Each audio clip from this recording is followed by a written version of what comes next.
Hello, LA. I'm Nathan, and I'm here with Ethan. Today, we are discussing some school news. But first, let's hear from our Student Spotlight. And for this week, our Student Spotlight is Carly Smith.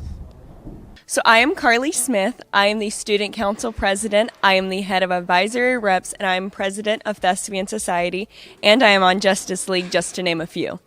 So my season has gone great. I have grown so much as a player, and I think our team has grown so much. We have all became friends, and it's just amazing. I've been so blessed to be a student here at ALA. I've been given so many different opportunities, and I've made so many friends. So my ultimate goals in life is to obviously finish high school and then go to one of the colleges I've been accepted into and be a theater teacher. From going from a public school to here, very, very hard because I did not want to go here because none of my friends were here, but I am so glad I've been given so many more opportunities here than I would have there. Some advice I'd give some younger students is keep going, always reach out to your teachers if you need help. We have great teachers and we have great administrators that will always be here to help. Last week was Spirit Week for the ALA students, where all students get to come out and be creative with every Spirit Day. Spirit Week is a good way to show school spirit through the themes that were hosted those specific days. Starting the Spirit Week, Monday was PJ Day, Tuesday was Tacky Day, Wednesday was Men in Black/Alien Day, Thursday was Duo Rhythm Day, and Friday was Country/Country Club. My name is Dr. Jett, and I'm the Director of Innovation and Stakeholder Support here at Ascend Leadership Academy, JETT. Oh goodness, how did we come up with the days for Spirit Week? So one of the wonderful privileges that you have as a leader of student council, we have a middle school student council, we have a high school student council, is to be able to help decide on these days. So as soon as we knew that there was going to be a homecoming game in February, now that we have graduates of Ascend Leadership Academy, we knew we wanted to do a special week leading up to the homecoming game and all of the activities. So I went to the student council and I said, okay guys, we've got another Spirit Week planned in addition to the one that we do in October with Red Ribbon Week. And so they said, okay, great. So then we began to brainstorm what each day's theme would be. A really good question. We always know that people are going to complain either way, because sometimes things they're really going to love, and then sometimes there's going to be things like, well, I don't really know what to wear, that sort of thing. So we were very thoughtful about what had worked well in the past, but we also knew that you all would want some different things as well. So we've tried to do some of the favorites, like Pajama Day. Everybody seems to love Monday morning. You don't want to think about much. You just want to come in, be in your pajamas, and have a great day. That seems to be very popular. But we also knew you'd want some new challenges as well, such as Men in Black versus Aliens. That seemed to be very popular. We saw a lot of students dressed up. And we also want there to be an opportunity for you all to be creative. So that's why you see Thursday, find a friend, and words that rhyme. And then I think last fall we did something similar as well.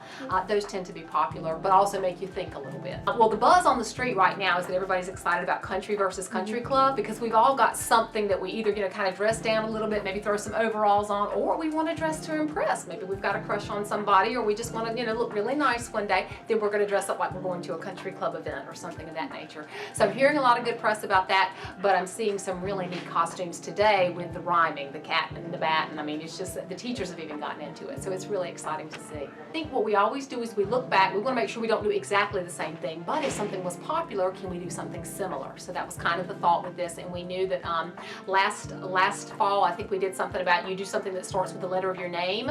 That was kind of unique, but people really got into it and they seemed to enjoy it. So we knew that if we did something rhyming with a friend, which people tend to like to dress up together, that would be popular. So we look at what we feel like was successful.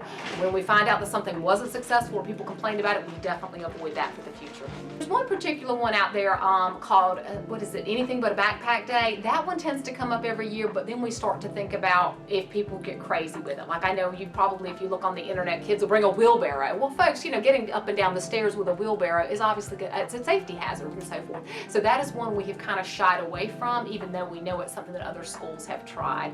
So we do think about safety, and obviously we wouldn't want students in masks because that could potentially be a safety hazard for visibility, as well as we don't want people in the building with masks on that we don't know readily, okay, this is John or this is Susie or what have you. This is the Rec Room. The Rec Room is an area in Sarah Richmond's classroom that is open to students and is a place for students to go and get clothes, shoes, bags, and many other items that they need or just want.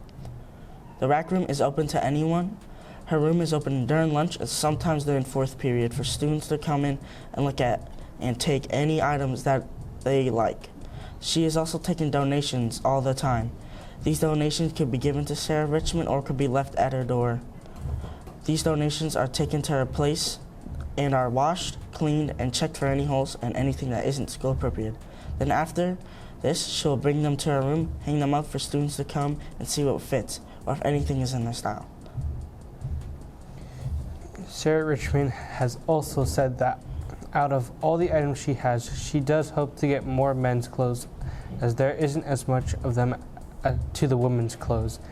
And she has also mentioned that no one should be embarrassed to come get an item, and that she wants you to come get some items or at least see what there is and to share with your friends.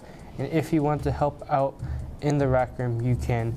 Sarah Richmond is looking for students to help make sure that everyone is organized and is hung up, and to help check the clothes for holes and to see if they are appropriate for the school setting. This Friday, February 9th, ALA hosted 2 flag football games out on the soccer field during lunch. The boys on the game on Tuesday was Team Carter versus Team Markowski, and the girls' game was on Friday with freshmen and sophomore versus. So it was interesting for the flag football game. Mrs. Spear was organizing a prom fundraiser. Initially, they were thinking about just doing like a powder puff flag football event, and it kind of turned into I was like, you know what? I think a lot of guys would actually be interested in playing flag football, and we just had a tremendous amount of interest for guys to show up, play flag football. So we have a huge roster. I think it's 30 plus people signed up, and me and Carter are going to be leading the way because we like to be athletic and compete with each other, and occasionally trash talk each other while doing sports.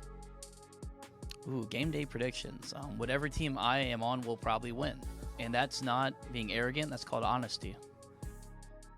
I think having staff and faculty working with students, doing outdoor different things is very important because it kind of shows, one, we're not just a bunch of teachers in classrooms, but two, it helps build our community here at St. Leadership Academy, doing something fun with their students. Flag football was Mrs. Spears' idea, but I think it is a good idea for a fundraiser because we've done other sports here. We had dodgeball last year, which was pretty fun.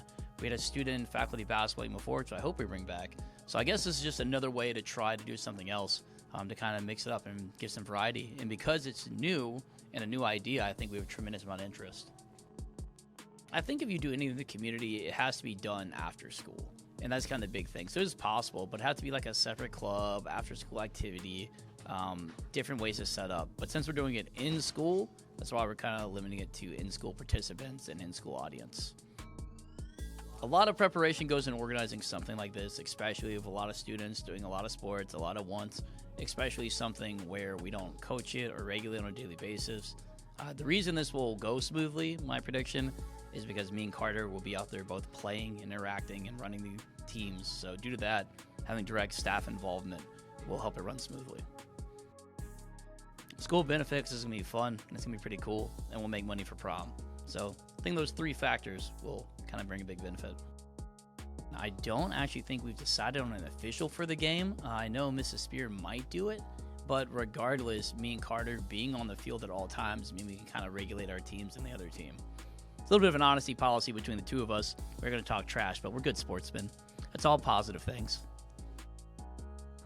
I'm Jeremiah Smith with School News, and today I'm here with Jalen McKinney. All right, Jalen, how was the game? It was great. Shoot, what do you think about ALA holding these events, doing them? I think they're great for people to have fun, interact with people, get along, just really be competitive. The school's competitive. Yeah, oh God. Hello, I'm Jeremiah Smith with School News, and today I'm here with Jacob Smith, his brother. All right, Jacob Smith. How was the game? It was amazing. I was the only person that scored on my team. I really brought that for my team. Oh my God, that's awesome. How was the game? It was amazing, and I did the best out there. What do you think about ALA holding these events, doing them? No matter if there's an event and I'm at it, I'm winning it. Oh! Thank you for your time, Jacob. Good, man. All right, let's go. The entry fee for this event was $3 to spectate and $5 to play. All funds of this event will be put towards prom happening this April. Next and lastly is prom. Prom is for juniors and seniors and is taking place Saturday, April 27th at the Carolina Trace Country Club from 6 p.m. to 10 p.m. Ticket sales started on February 1st, and the theme this year is Masquerade. Ticket prices are $125 per couple and $65 per individual, and will increase after March 5th to $140 per couple and $70 per individual. That's all for ALA. We hope you have a good week This is Nathan and Ethan signing off.